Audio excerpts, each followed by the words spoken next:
హరే కృష్ణ. గీతాసారం శాంతికి మార్గం అంట. గీతాసారం ఏంటి? శాంతికి మార్గం అంట. మిత్రమా, ఎందుకు బాధపడుతున్నావు? మిత్రమా, ఎందుకు బాధపడుతున్నావు? మిత్రమా, ఎందుకు బాధపడుతున్నావు? అయ్యా, అయిందేదో మంచికే అయ్యింది, పోయిందేదో పోయింది. ఏదైతే మన మంచికే అయ్యింది, పోయిందేదో పోయింది. ఈ లోకానికి వచ్చినప్పుడు ఏంటి?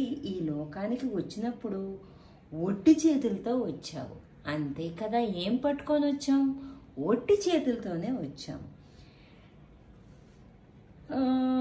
ఒట్టి చేతులతోనే వచ్చాము.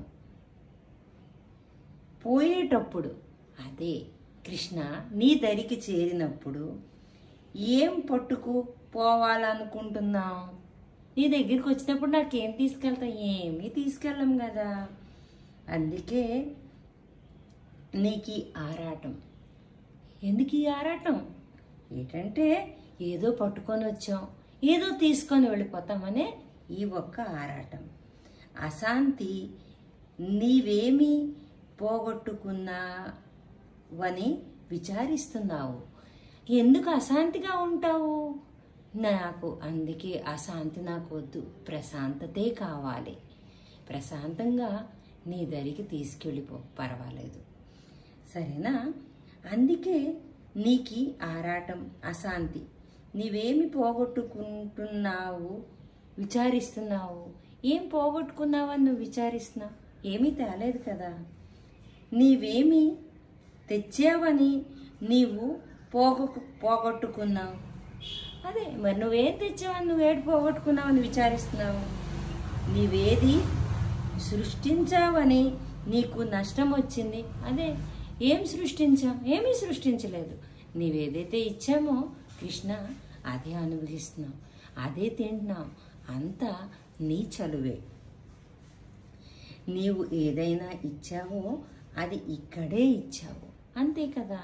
తల్లి, తండ్రి, గురువు, అన్నదమ్ములు, అక్కచెల్లు, స్నేహితులు అందరూ ఈ భూమి మీదకి వచ్చిన తర్వాతే కదా వచ్చారు, అంతే కదా. ఏదైనా ఇచ్చావో అది ఇక్కడే ఇచ్చావు. ఈనాడు నీవు నీ సొంతం. ఈనాడు నీవు నీ సొంతం అనుకున్నదంతా నిన్న ఇంకొకరి సొంతం కదా. ఈరోజు నీ సొంతం అనుకున్నది అది నిన్న ఇంకొకరి సొంతం, అంతే కదా. ఏమీ లేదు, మొక్కే వేస్తాం, పెంచుతాం. అది ఎవరికిస్తామో తెలీదు. మొక్కే కాదు, మన కడుపులో పుట్టిన ఆడపిల్లవని మన ఇంట్లోనే మనం ఉంచుకోం. ఏం చేస్తాం? పెళ్లి చేసి అత్తవారింటికి పంపిస్తాం. కానీ మనం కన్న కొడుకైనా మనతోనే ఉంటాడని ఏమైనా ఉందా? లేదు, ఏదీ లేదు. ఎందుకంటే ఉద్యోగాల మీద ఫారెన్ వెళ్ళారనుకుంటాం, ఎక్కడికో వెళ్ళారు. ఏదో ఒక సంతానం లేని వాళ్ళకి ఇచ్చేసామో ఎన్నో రకాలుగా మనం మన బిడ్డలకి ఇచ్చేస్తున్నాం. చూసారా ఎంత బాగా చెప్పారో. ఈనాడు నువ్వు నీ సొంతం అనుకున్నది నిన్న ఇంకొకరి సొంతం కదా. అనవసరంగా ఆందోళన చెందుతున్నాం. అనవసరంగా ఆందోళన పడకు. ఆందోళన అనారోగ్యానికి మూలం. అనారోగ్యం ఆందోళనకి మూలం, అంతే కదా.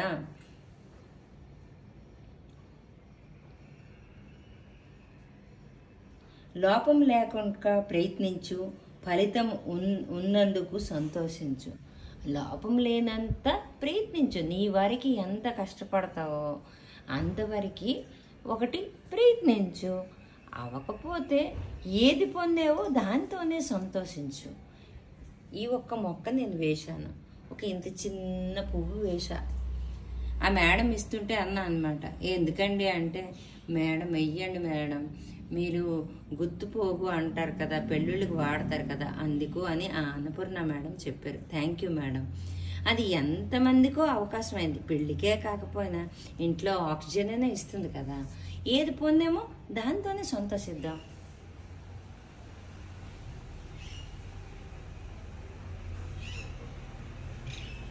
కోట్లు లేవని చింతించవద్దు. ఈరోజు కోట్లు లేవని చింతించక ఊటికి ఉంది కదా అని సంతోషించు, అంతే. మాకు ఎకనామిక్స్లో సుబిందు మహంతి సార్ అని ఉండేవారు. అతను చెప్పేవారు, ఎప్పుడు కూడా నీకుంట పైకి ఉన్నవాడికి చూసి బాధపడక, నీకుంట కింద ఉన్నవాడికి చూసి సంతోషించు, అంతే కదా.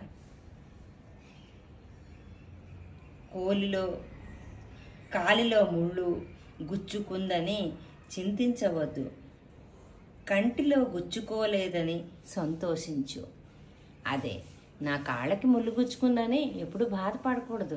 కళ్ళున్నాయి 2 చూడటానికి, ఏదో దేవుడు కాళ్ళకి గుచ్చుకోలేదు. మంచి పనులు వాయిదా వేయక, ఏదవని నీకు న్యాయబద్ధంగా మనస్తృప్తిగా కానీ ఏంటి అది మంచి పని అనిపిస్తుందంటే దానికి వాయిదా వెయ్యక. నేను గత 1-2 సార్లు వారాహిమాత పూజ చేసి ఉంటాను, నాకు గుర్తయితే లేదు. కానీ ఇంత పద్ధతిగా చేయాలని నాకైతే తెలియదు. అయితే నాకెంతవరకు అవుతుందో తల్లిది భక్తితో చేస్తున్నా, నాకు తెలిసిన రీతిలో నాకు తోచినట్టుగా నేను చేస్తున్నా. శాకాహారంతో చెయ్యాలి అని ఏదేమని నాకు ఆ నియమాలు అది నచ్చాయి, నేను చేశాను. తల్లి వరం ఏ విధంగా ఇస్తుందో అంది నాకు తెలీదు. ఇంతకుముందు నేను ఇంత నిష్ఠగా అయితే చేయలేదు. ఏ ఫలం ఇచ్చినా ఏది ఇచ్చినా జై వారాహిమాత.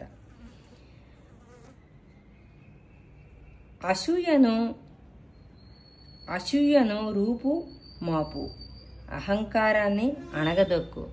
ఒకళ్ళు నాకెవరైనా అంటున్నారు, నీ ముఖం చూస్తే అసహ్యం వేస్తుంది అని. ఎవరవని? ఆ అసూయకు రూపుమొప్పు. అయితే అది ప్రేమతోనే అంటున్నారు.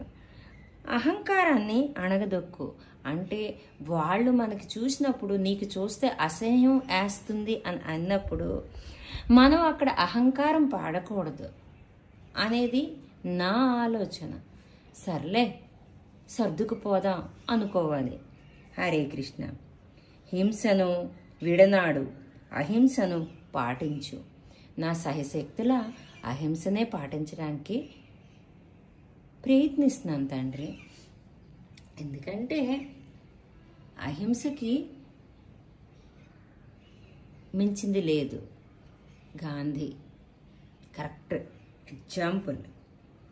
కోపాన్ని దరిచేర్చకు, ఆవేశంలో ఆలోచించకు. తండ్రి, ఈ కోపాన్ని నా దరి చేర్చకుండా ఉంచడానికి నేనైతే ప్రయత్నిస్తున్నాను. నాకు సహకరించు. ఆవేశంతో ఆలోచించకు, కోపంతో ఆలోచించకు. ఉపకారం చేయకపోయినా అపకారం తలపెట్టక. అలాగే తండ్రి, ఇవన్నిటికీ నీ సహాయం కావాలి. మానవత్వం లేని మతం కాదు. దేవుని పూజించు, ప్రాణికోట్లకి సహకరించు. కలికాలం కదా ఇవన్నీ. మానవత్వం లేని మతమే కాదు. మనదే మతం, హిందూ మతం. ఎవరికి పూజిస్తాం? దేవుడికి పూజిస్తాం. ప్రాణికోట్లకు సహకరించు. మిగతా ప్రాణులన్నిటికీ సహకరించు. ఇక్కడ చూడండి, ఈగలు ఉన్నాయి, చీమలు ఉన్నాయి, ఇవన్నీ కూడా ఉన్నాయి. అంటే నేను ఇక్కడ వేసిన ఫుడ్ అలాంటిది ఆ మొక్కలకి. అయితే ఆ ప్రాణికోట్లకి ఏటిక్కడ చెప్పాడు? ప్రాణికోట్లకు సహకరించు. తర్వాత భగవద్దశీర్వాదంతో, భగవత్ ఆశీర్వాదంతో శాంతిని ఇంట చెంత ఉండగలదు. ఇవన్నీ ఉంటేట మన వెంటే శాంతి, నీ వెంటే ఇంట, మన ఇంట్లోనే శాంతి మన దగ్గరే ఉంటుందట. ధర్మాన్ని కాపాడితే అది మిమ్మల్ని కాపాడుతుంది.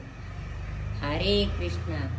ధర్మాన్ని కాపాడితే అది మన అందరినీ కాపాడుతుందంట. నా వంతు ప్రయత్నం నేనైతే చేస్తున్నాను. భగవంతుడా, నాకు ఏ అడ్డంకులు లేకుండా నా ఒక దీక్ష సవ్యంగా అయ్యి వసుదేవ కుటుంబం అంతా కూడా బాగోవాలని కోరుకుంటూ జై వాహరాయి మేత. నమో వెంకటేశ. హరే కృష్ణ.